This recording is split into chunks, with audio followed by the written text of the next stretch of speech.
Muy buenas a todos y bienvenidos nuevamente a Africanismo en el Portal. Un gusto estar aquí. Hoy nos vamos a adentrar en el mundo del Mm. Palo Monte Mayombe, dos ramas de la espiritualidad afrocubana que a menudo se perciben con misterio e incluso con cierto recelo. Efectivamente, estas prácticas originarias del Congo y arraigadas en Cuba durante la época colonial Ah. nos invitan a explorar una cosmovisión fascinante donde la naturaleza y los espíritus ancestrales se entrelazan. ¿Y qué es lo que hace tan singular a estas tradiciones? No. Mencionaste espíritus, naturaleza. Podríamos desentrañar un poco más esos conceptos. Por supuesto, en el corazón del Palomonte encontramos la nganga, un caldero consagrado que podríamos describir como un microcosmos. No se trata de un simple objeto, sino de un receptáculo de poder donde cada elemento, desde la tierra y las ramas hasta los huesos y hierbas, cumple una función específica. Es interesante esa idea del caldero como microcosmos. ¿Podrías profundizar en el significado de esos elementos? ¿Cómo se vinculan con la idea de poder espiritual? Con gusto, la tierra, por ejemplo, representa la conexión con la energía telúrica, la fuerza vital que emana de la tierra. Claro. Las ramas, muchas veces provenientes de árboles específicos, simbolizan el vínculo con la naturaleza y sus espíritus. Y los huesos portadores de la memoria ancestral actúan como puentes con el mundo de los espíritus. Entiendo, entonces cada elemento tiene una carga simbólica que va más allá de lo material. Precisamente, la ngangaka se convierte así en un portal, un punto de encuentro entre el mundo material y el espiritual. Y dentro de esta nganga reside un pungo, una entidad espiritual que guía al practicante. Un pungo, un término que seguramente a muchos les resultará novedoso. Podríamos definirlo con mayor precisión. Los ompungos son entidades espirituales que habitan la naturaleza, ríos, árboles, montañas. Claro. Se podría decir que son fuerzas de la naturaleza personificadas, cada una con su propia personalidad, atributos y dominios. Quizás el más conocido sea Sarabanda, asociado al metal, la fuerza y el trabajo duro. La banda evoca una imagen poderosa, ¿verdad? Totalmente. ¿Qué tipo de rituales o prácticas se asocian con este empungo? Se le invoca en situaciones que requieren una gran energía, como la resolución de conflictos o para superar obstáculos. Los rituales que involucran a Sarabanda suelen ser intensos, utilizando elementos como el hierro o el fuego para canalizar su energía. Es fascinante cómo cada empungo parece tener una función Sí. específica dentro de este sistema de creencias. Claro. Hay otros empungos que sean tan importantes como Sarabanda. Sin duda, tenemos al lucero guardián de los caminos y las encrucijadas que abre y cierra puertas, similar a Eshu en la tradición yoruba. Guardián de las encrucijadas, esa imagen me resulta muy sugerente. Sí. Habla de decisiones de caminos que se bifurcan. Exacto. Lucero nos recuerda que cada decisión implica una elección, un nuevo rumbo. Y por otro lado, no podemos olvidar a Madre de Agua, reina de los ríos mares y la fertilidad que encarna el principio femenino de la creación. Madre de agua, un nombre que evoca abundancia, fluidez. Totalmente. ¿Qué papel juega en la vida de los practicantes del Palo Monte? Se la invoca para traer la prosperidad, para la limpieza espiritual, para la sanación. Y por supuesto para todo lo relacionado con la fertilidad y la maternidad. Entonces estos umpungos a través de la nganga actúan como intermediarios Sí, entre el mundo espiritual exactamente. y los practicantes. ¿Cómo se establece esa comunicación? ¿A través de qué tipo de prácticas? La comunicación con los empungos se establece mediante rituales y ceremonias. Una de las más comunes es la consulta, donde el tata o yaya, que son los líderes espirituales, ¿Sí? se comunican con los umpungos a través de la ganga para buscar guía o respuestas a preguntas importantes. ¿Y cómo se manifiesta esa comunicación? ¿Hay algún tipo de lenguaje de códigos que se utilizan? La forma de comunicación puede variar. A veces se utilizan elementos como caracoles, cocos, tabaco. La interpretación de las señales que se reciben a través de estos elementos requiere un profundo conocimiento y experiencia. Es decir, ¿se trata de un lenguaje simbólico que requiere de una interpretación experta? Sí, Y además de las consultas, claro. ¿qué otros tipos de rituales se llevan a cabo? Las limpiezas son otro tipo de ritual muy común. Se realizan para purificar el cuerpo, el hogar, los objetos de energías negativas que puedan estar causando algún tipo de bloqueo. Y luego están los trabajos, Sí. rituales más específicos que buscan atraer la prosperidad, el amor o resolver conflictos puntuales. Es interesante cómo estas prácticas buscan un equilibrio con las fuerzas de la naturaleza, una armonía que se traduce en bienestar para la persona y la comunidad. Exactamente, no se trata de magia, sino de una conexión profunda con las energías de la naturaleza, una forma de canalizarlas para el bien individual y colectivo. Y hablando de comunidad, ¿cómo se organizan los practicantes del Palomonte?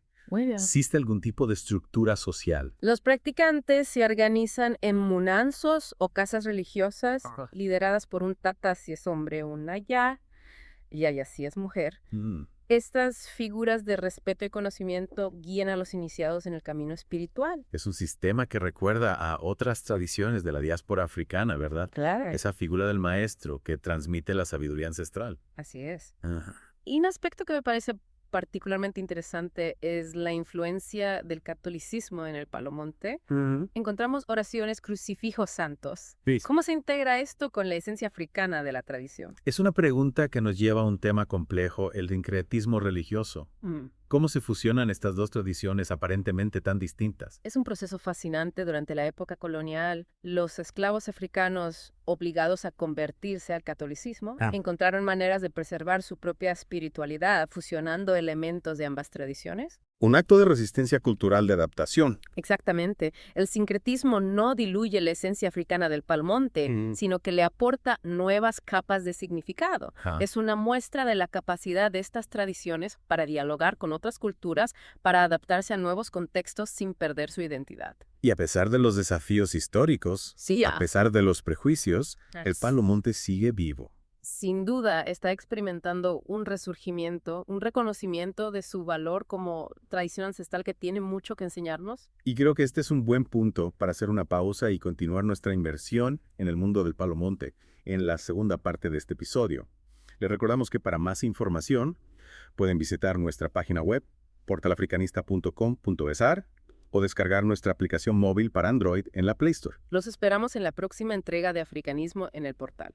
Retomando nuestra fascinante conversación sobre el Palomonte y el Mayombe, creo que es crucial comprender el contexto histórico en el que estas tradiciones se arraigaron en Cuba. Totalmente de acuerdo, no podemos hablar del Palomonte sin hablar de la historia de la esclavitud en Cuba y cómo esa experiencia marcó profundamente la evolución de estas prácticas. Imaginemos por un momento a esos hombres y mujeres africanos arrancados de su tierra, de sus familias, de sus creencias, traídos a la fuerza, a un mundo desconocido, donde se les negaba su identidad, su cultura, su espiritualidad. Un escenario desgarrador, sin embargo, en medio de esa opresión, la necesidad de aferrarse a sus raíces, a sus ancestros, se convirtió en un motor de resistencia. Precisamente el Palomonte floreció en la clandestinidad, en los barracones, en la oscuridad de la noche, como un espacio de libertad, donde los esclavos podían reconectar con sus tradiciones, con sus dioses. Es conmovedor pensar cómo en medio de la adversidad la espiritualidad se convirtió en un refugio, en una fuente de fortaleza. Y no solo eso, el Palomonte también se convirtió en una herramienta de lucha contra la opresión.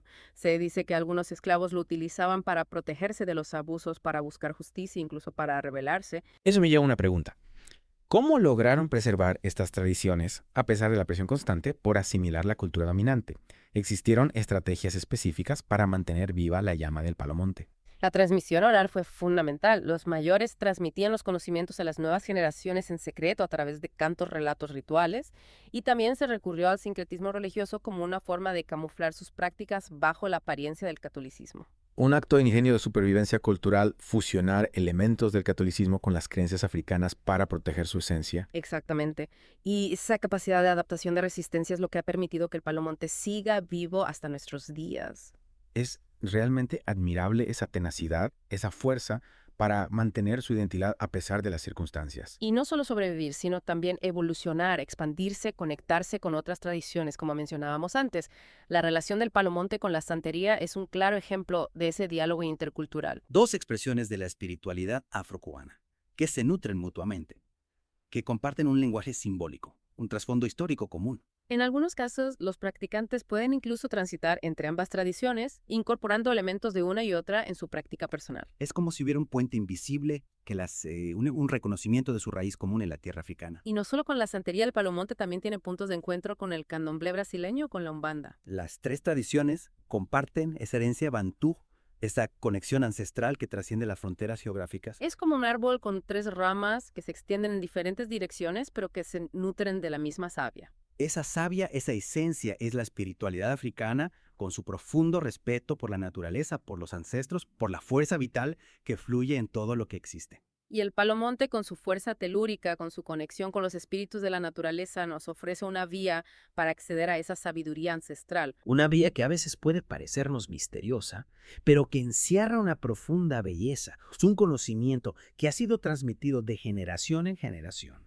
Y que nos invita a reconectar con nuestras raíces, a comprender que somos parte de un tejido cultural mucho más amplio que nos conecta con la historia, con la tierra, con la esencia misma de la vida. Es un mensaje poderoso en un mundo que a menudo nos aleja de nuestras raíces, de nuestra conexión con la naturaleza. Y el palomonte nos recuerda la importancia de honrar a nuestros ancestros, de vivir en armonía con el entorno, a buscar el equilibrio entre lo material y lo espiritual. Un equilibrio que sin duda es esencial para nuestro bienestar individual y colectivo. Y creo que este es un buen momento para hacer una pausa en nuestro recorrido, reflexionar sobre lo que hemos aprendido y prepararnos para la última parte de nuestro viaje por el mundo del palomonte y el mayombe. Los esperamos en la próxima entrega de Africanismo en el Portal para seguir explorando este fascinante universo de creencias y prácticas. Y regresamos a Africanismo en el Portal para esta última parte de nuestro viaje al mundo del palomonte y el mayombe. Realmente me ha impactado la capacidad de estas prácticas de adaptarse y resistir a lo largo de la historia. Sí, es un aspecto fundamental. Hablamos de tradiciones que nacieron en la adversidad, en la negación de la identidad africana durante la época colonial. Sin embargo, encontraron la forma de florecer, de transmitirse de generación en generación, manteniendo viva la llama de la espiritualidad ancestral. Es una lección de resiliencia, ¿verdad? No solo sobrevivir, sino también encontrar la forma de expresar su identidad en un contexto hostil. Exactamente. El palomonte se convirtió en un espacio de resistencia cultural donde los esclavos africanos podían reconectar con sus raíces, honrar a sus ancestros y encontrar fuerza en sus creencias. Y esa resistencia se manifestó no solo en el plano espiritual, sino también en acciones concretas. Mencionaste antes que algunos esclavos utilizaban el palomonte para protegerse, para buscar justicia. ¿Podrías contarnos un poco más sobre esto? Claro que sí existen relatos de esclavos que utilizaban el palomonte para protegerse de los abusos de sus amos, para buscar justicia ante situaciones injustas e incluso para planear y llevar a cabo rebeliones. El palomonte se convertía así en una herramienta de empoderamiento, una forma de canalizar la energía espiritual para la lucha por la libertad. Es impresionante cómo la espiritualidad puede ser un motor de cambio social, un impulso para la transformación de la realidad. Y esa herencia resistencia sigue presente en el palomonte actual. Los practicantes de hoy, al igual que sus ancestros, continúan luchando contra los prejuicios, la discriminación y la invisibilización de su cultura. Trabajan para que el palomonte sea reconocido como una tradición espiritual válida con una historia rica y una profunda sabiduría. Un trabajo fundamental para desmitificar y valorar la riqueza de estas prácticas, a menudo malinterpretadas o estigmatizadas. Precisamente el palomonte, al igual que otras religiones de la diáspora africana, nos invita a mirar más allá de los estereotipos, a reconocer la diversidad cultural como una fuente de riqueza y aprendizaje. Y creo que ese es el mensaje central de este Deep Dive. A abrirnos a nuevas formas de comprender la espiritualidad, a valorar la sabiduría ancestral que se encuentra en las tradiciones de la diáspora africana. El palomonte, con su fuerza, su misterio, su conexión con la naturaleza, nos ofrece una vía para reconectar con nuestras raíces, para encontrar un equilibrio entre lo material y lo espiritual, para construir un mundo más justo y armonioso. Y con esa reflexión llegamos al final de nuestro viaje por el mundo del palomonte, y el mayombe esperamos haber despertado su curiosidad por estas fascinantes tradiciones. Recuerden que para más información pueden visitar nuestra página web portalafricanista.com, Aranar o descargar nuestra aplicación móvil para Android en la Play Store. Los esperamos en una próxima entrega de Africanismo en el Portal. Hasta la próxima, y que la sabiduría ancestral del palomonte los acompañe para todos.